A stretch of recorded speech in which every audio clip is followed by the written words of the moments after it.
dire as it is in New York City, Chicago is not doing any better. It was yet another deadly, bloody weekend there. 52 shootings and 70 shooting victims. 12 people killed. No end in sight of the violence. Jason Rantz is in Seattle radio talk show host. So, Jason, society right now, whether we want to admit it or not, we are tolerating terror in our midst. That's what this is. We are being terrorized by criminals who feel like they're unstoppable. Absolutely. I mean, just in the last 24 hours here in Seattle, we had 4 homicides. We are on pace to set another record. Last year, we hit a 26-year high homicide rate record. We're going to surpass that. And what's curious is the way that individuals who are all political decide to respond to this, right? So on the one hand, if it is black teenagers or black men who are getting shot to death, don't really have a big conversation about that.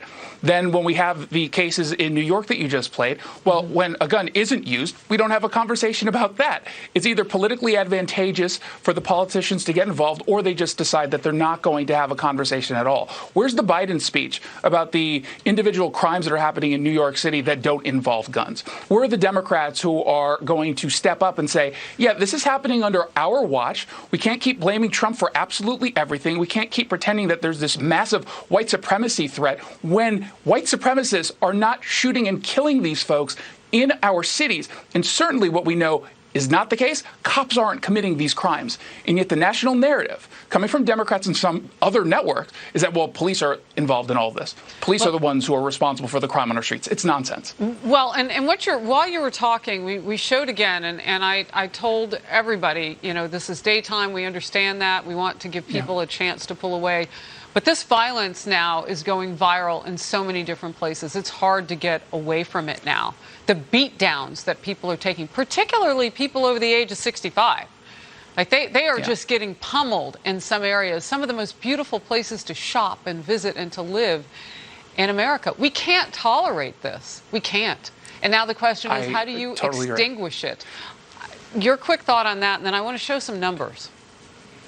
Yeah, you have to make really big changes in a very big way. You have to send a message that this kind of shift from criminals feeling emboldened doesn't just go away overnight. And so you have to be very clear that we're allowing police to do their jobs, show them doing their jobs, and then on the other hand, make sure we're putting the pressure on the prosecutors and the judges to do their jobs. Because police can do everything they can make the arrests. But if we're not keeping these criminals in jail and instead releasing them to music therapy and other restorative justice programs, nothing's going to change. Well, look, and I'm starting to do a countdown now. How many days will it take before Black Lives Matter, the organization, actually organizes a protest to what we saw in Chicago? People of color, it doesn't matter what they look like. They're not dying at the hands of cops, right? So I guess they don't protest that? Wow. Okay. No, of course not, because they're not about saving black lives. They're about dismantling police departments. And we've seen the dismantling of police departments. Yesterday in Washington State, we have new laws, Seattle-based laws that went statewide that dramatically reimagines policing. And there's going to be more victims as a result. Reimagine. Yeah. According to a new poll, only 39% of people approve of how President Biden is handling crime. 37% approve of how he's handling gun violence.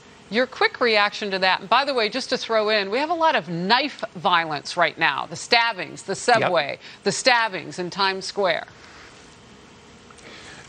These polls are interesting because you can spin them either way, and I imagine Democrats will spin this as saying, well, the reason why they're unhappy with crime is because it disproportionately impacts people of color and police are out of control. We have to start listening to people on the ground, hear what it is they're saying, but also the people on the ground have to make sure, stop voting in these people who pass these policies that are directly leading to the quality of life issues that you're all complaining about, rightly complaining, but you're not doing enough to boot these people out of office. Yeah. Well, look, Congresswoman AOC, Ocasio-Cortez, says that she gets her notes from the streets.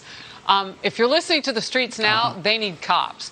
Trey Gowdy, host of Sunday Night in America, laid into squad member Cori Bush after campaign filings revealed she spent $70,000 on private security while publicly advocating to defund the police. Let's watch.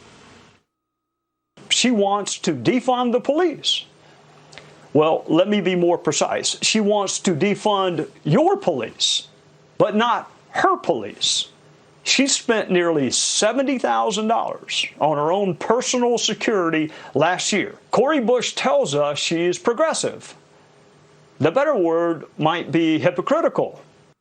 And it's not just members of Congress. Take a look at this. Taxpayers foot the bill for costly security details protecting the mayors of big cities who have slashed their own police budgets, or in Denver's case, started sending healthcare workers in place of cops. Jason. And of course, it's also the celebrities who want to take away our guns so we can't defend ourselves, but they have armed security. The hypocrisy argument here is incredibly important, right? It is hypocritical. If it wasn't so tragic, it would be almost funny and almost a parody. But I think we have to focus on what Trey spent some time on last night talking about. This isn't about necessarily Cori Bush and her hypocrisy. It's about Kenneth Roundtree and Travis Murrow or Alberta Winfield and the hundreds of people in her district that have been murdered, shot, assaulted. Cori Bush doesn't think you are worth protection. And that's the problem. Yeah, in some of their cases, their Black Lives Matter for certain. Just looking for that organization just to